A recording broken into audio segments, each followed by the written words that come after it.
Hello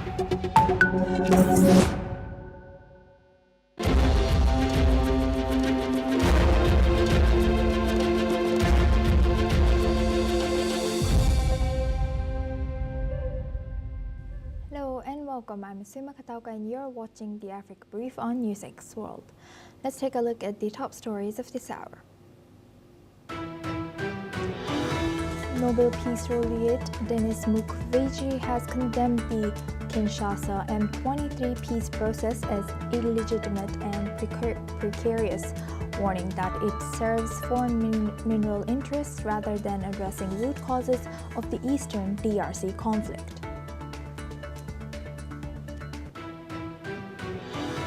Sudan's 2.5-year war between the armed forces and the RSF has left Khartoum's factories, sanitation systems, and health facilities in ruins, exposing millions to toxic chemicals, asbestos, and contaminated water. The warning has been issued by environmental experts and health workers. Senegal is racing to stop a potential environmental disaster after water flooded the engine room of the Panamanian flag tanker Mersin near Dakar yesterday. The ship has prompted an urgent response as officials work to avert possible oil spill-off at Senegal's coast.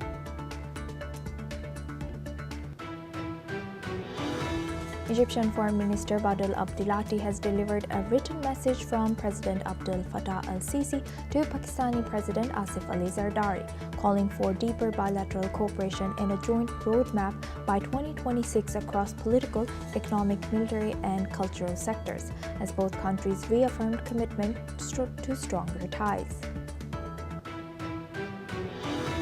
South African President Cyril Ramaphosa has dismissed U.S. President Donald Trump's threat to exclude Pretoria from next year's G20 summit, reaffirming South Africa's status as a founding member of the group. As the ongoing peace talks continue on ending the Russia-Ukraine war, U.S. President Donald Trump has expressed hope, saying that good chance of reaching a Russia-Ukraine peace deal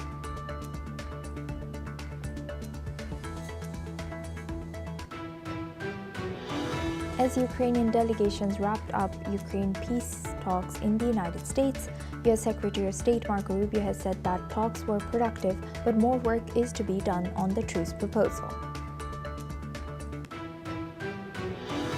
U.S. President Donald Trump has confirmed reports of telephonic conversations with Venezuelan leader Maduro. However, Trump did not reveal further details. This call comes amid escalating tensions between the both countries.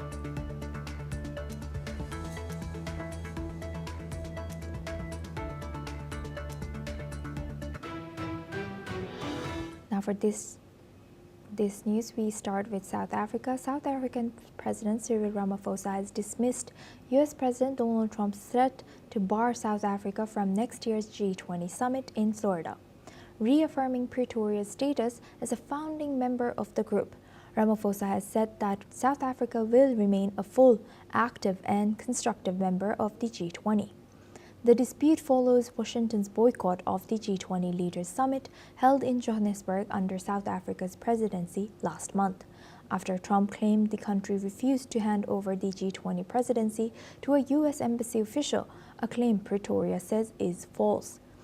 Despite the diplomatic rift, Ramaphosa noted that U.S. businesses and civil society groups engaged actively in G20-related events in Johannesburg, and he has emphasized South Africa's intention to continue constructive dialogue within the G20 framework.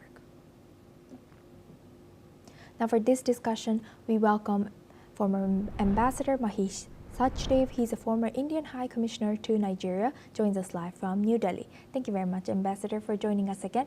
Good to see you. Now, what are we to make of the current situation? It seems like it's a tit-for-tat kind of situation between Ramaphosa and Trump. Yes, it seems like that, and it is difficult to presage precisely what Mr. Trump's intentions are. He has precipitated this by not sending not attending the summit himself or sending a delegation to the summit that South Africa held last week. Secondly, he has also announced that South Africa would not be invited to the summit that he's going to hold next year in 2027 in the United States, being the president. There's also an issue of South Africa not being able to transfer the presidency to United States because there was no representation at the summit to take charge of the documents and the ceremony in that connection. We are actually on a very unprecedented wicket at this particular stage. And I imagine that the two sides would have to reconcile to some kind of modus vivendi later. But at the moment, it sounds a stalemate. And kind of situation. Yes. Ambassador, what do you think? What strategies can South Africa employ to maintain its credibility and leadership role in the G20 amid tensions with major power like United States? Well, South Africa has actually demoted charge of being the president of G20. Summit is the last event normally. And after that, whatever is being undertaken previous to the summit continues, but now it's United States' turn to hold various precursor meetings and decide what is the theme of G20 going to be, etc., etc. So on that particular note, South Africa has actually sort of finished its role as president of G20. But the question remains as to how can South Africa engage itself in G20. I think it will have to talk to the other 18 members, United States not being one of them, first, and those members would have to reconfirm that South Africa is a founding member and cannot be excluded from any summit. Then we would have eventually to talk to the United States at a collective gathering, and Mr. Trump might have to take a different view.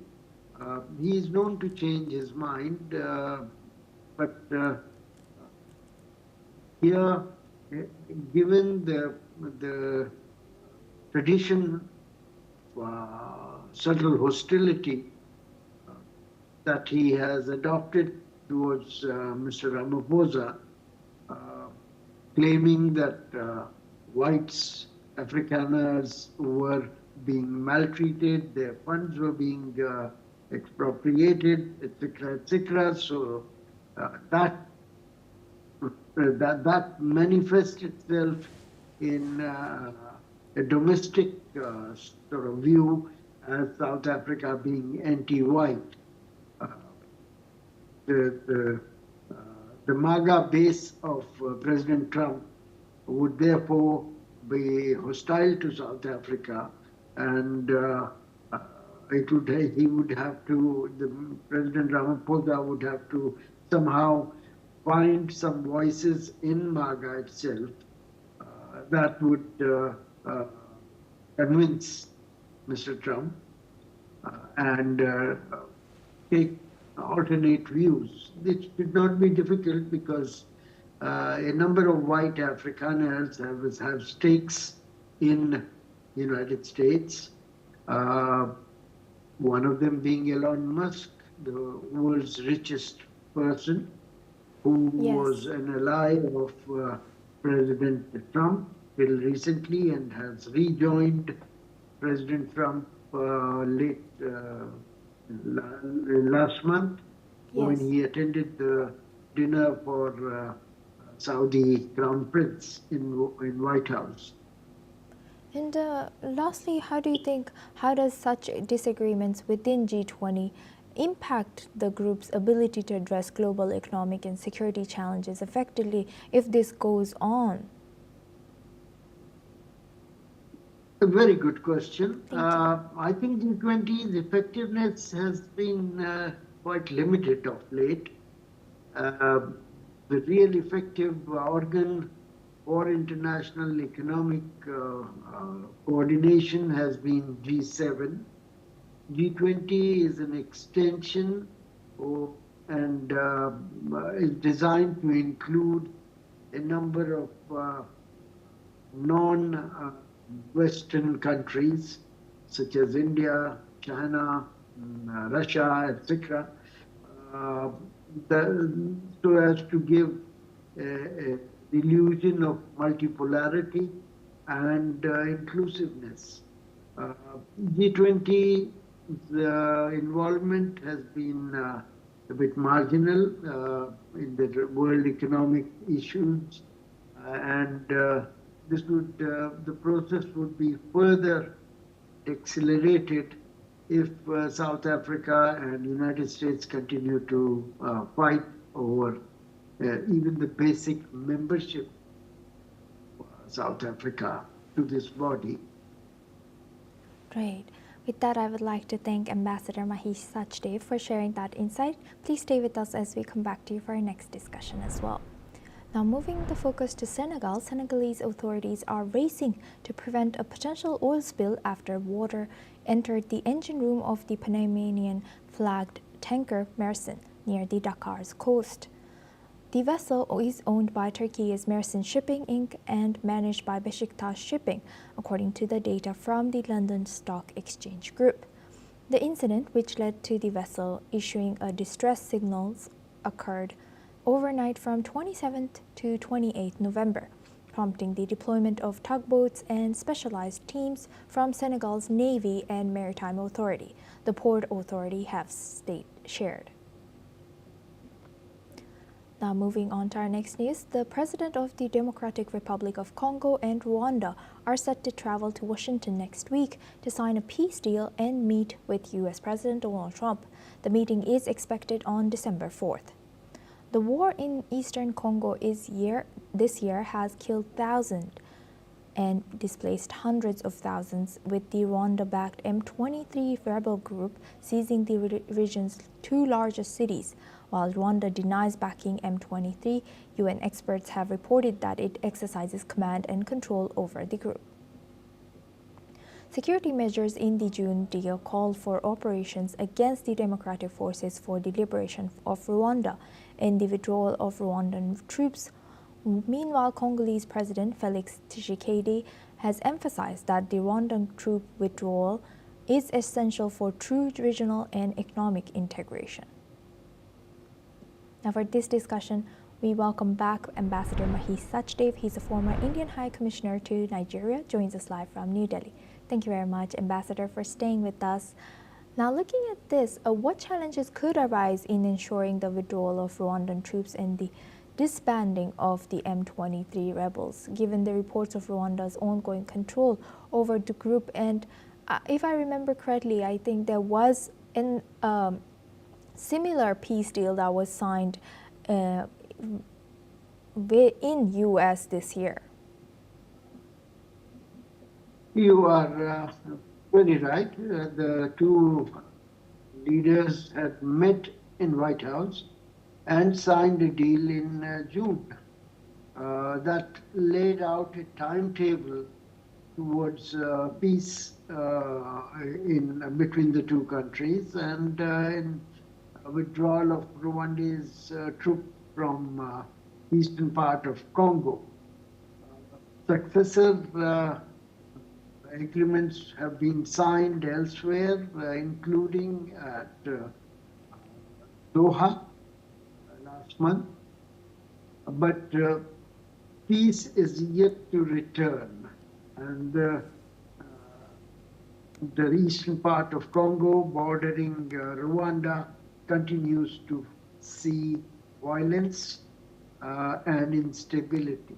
The area is rich in minerals and has been at the focus of an ethnic conflict. Here one should say that M23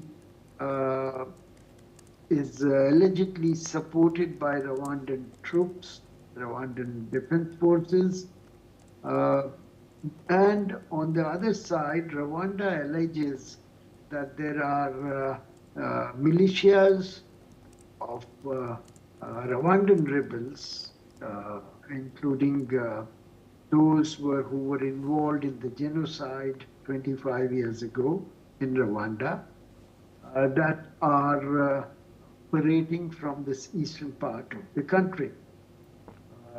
Kinshasa denies any involvement in this particular matter, but the two sides have yet to reach a watertight agreement under which this withdrawal of M23 rebels supported by Rwanda and non-operation of Rwandan rebels located in the eastern part of Congo would take place. Hopefully, President Trump, who's been pursuing peacemaking in various parts of the world, would once again try and patch up the relations between the two countries, and in turn generate mining business for his country's companies in that part of Congo. Let's hope he succeeds. Yes. Thank you. Yes, indeed, we hope that this one holds on. With that, I would like to thank Ambassador Mahesh Sachdev for joining us today and sharing that insight throughout our news. Thank you very much. Now we move the focus to our next news. At least 20 people have died and several remain missing after a boat capsized on Lake Mai Ndombe in northwestern Congo. The vessel was carrying passengers to the capital, Kinshasa, when it overturned. Among the victims was a newly ordained Catholic deacon. Local authorities say rescue teams are still assessing the full death toll, which the government has not officially confirmed. Boat accidents are increasingly common in Congo as passengers rely on overloaded wooden vessels with few life jackets. Many travel at night, making rescue operations very challenging and leaving bodies unaccounted for. Recent months have seen dozens of similar tragedies across the region.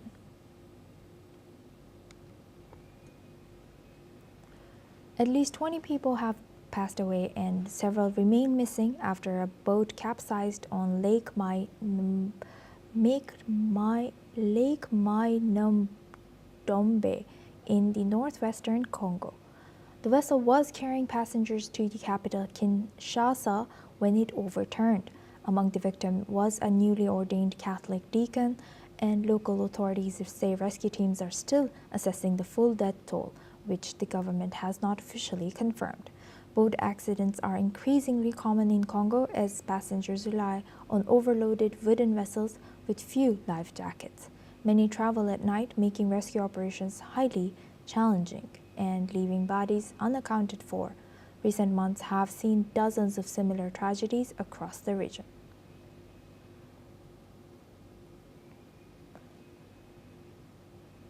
At least 20 people have died and several remain missing after a boat has capsized on Lake Mai Ndombe in northwestern Congo. The vessel was carrying passengers to the capital, Kinshasa, when it overturned. Now we move on to Khartoum. Now we take the breaking news. The Hong Kong government says its investigators so far indicates that mesh and styrofoam materials were responsible for the rapid spread of the recent fire. Officials have begun testing 300 of the 359 towers across the city that currently feature mesh or netting at renovation sites. They further added that suspects arrested in connection with blades mixed standard and substandard materials.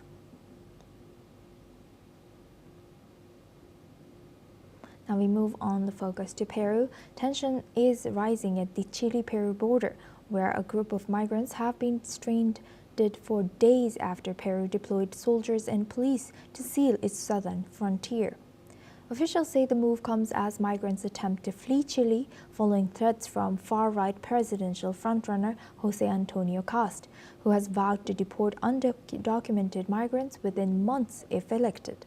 Peruvian authorities report a sudden spike in people rushing to the Chacaluta crossing near Arica, many now stuck in limbo, unable to enter Peru or return to Chile.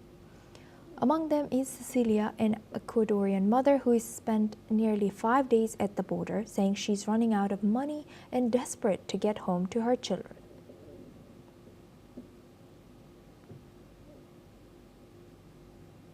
Now we move on to our next news. 6 months after Sudan's armed forces retook Khartoum, residents returning to the war have ravaged capital are facing dangerous environmental hazards. More than 2 years of fighting between army and the rapid support forces has left factories destroyed, chemicals leaking, and public services in collapse. The Durman industrial area factory owners say they lost control of hazardous materials after strikes and fires, with no authorities able to step in. Experts warned that the destruction of health facilities has created conditions ripe for disease, while debris from bombed buildings is releasing toxic substances like asbestos into nearby homes, with sanitation plants ruined. Waste is piling up in open areas and draining into the Nile, fueling outbreaks of malaria, cholera, and typhoid. Doctors say entire families are falling ill within days of returning to the city. They're calling for urgent international action, warning that Sudan's environmental damage could take decades to repair. Now we move on to our next news. Focusing on to Middle East, the Kurdistan Workers' Party has said that it will pause further steps in its peace process with Turkey until progress is made on 2 key issues. Senior PKK commanders said that they want movement on the release of the group's founder, Abdullah Öcalan, who has led the dialogue from his prison cell since 1999, and on constitutional recognition for Kurdish People Party in Turkey. The PKK says it has already carried out several commitments to support the process, renouncing armed struggle, pulling fighters back to northern Iraq, and taking symbolic steps such as destroying weapons. Turkey, meanwhile, has set up a cross-party commission to outline a legal framework for the group's political participation. PKK leaders say they view that as a positive step, and they are now waiting to see how the process develops from here. Now we stay in the Middle East. The corruption trial of Prime Minister Benjamin Netanyahu continues to dominate national debate. His former defense attorney says Prime Minister Benjamin Netanyahu's new pardon request cannot be approved unless he first admits guilt, a requirement under Israeli law. This comes as Prime Minister Netanyahu, who denies bribery, fraud, and breach of trust charges, submitted the request to President Isaac Herzog on Sunday, arguing that the trial is hindering his ability to govern and that a pardon would benefit national unity. Pardons in Israel are typically granted only after conviction. Opposition leader Yair Lapid says any pardon must include an admission of guilt and immediate retirement from politics. Herzog's office has called the request extraordinary and says it will review it carefully with legal opinions from the Justice Ministry. Coalition allies support Netanyahu, while critics continue to demand his resignation. Now we stay in the Middle East. According to U.S. military, American and Syrian forces have conducted a series of airstrikes targeting Islamic State weapons storage facilities in southern Syria. U.S. Central Command said the operation, carried out from November 24th to 27th, destroyed 15 sites across Rif Damashq province. The strikes and accompanying ground detonations eliminated over 130 mortars and rockets, multiple assault rifles, and machine guns, anti-tank mines, and materials used to make improvised explosive devices. CENTCOM Commander Admiral Brad Cooper said the operations helps ensure that gains made against ISIS in the region remain lasting. The group, which once ruled large areas of Syria and Iraq, has been largely crushed by a US-led coalition, but managed to regroup in recent years. US President Donald Trump vowed to do everything he could to make Syria successful after November 10 talks with Syrian President Ahmad al-Shara. And that's a wrap on Africa Brief. Keep watching News6 World for more news updates from around the world.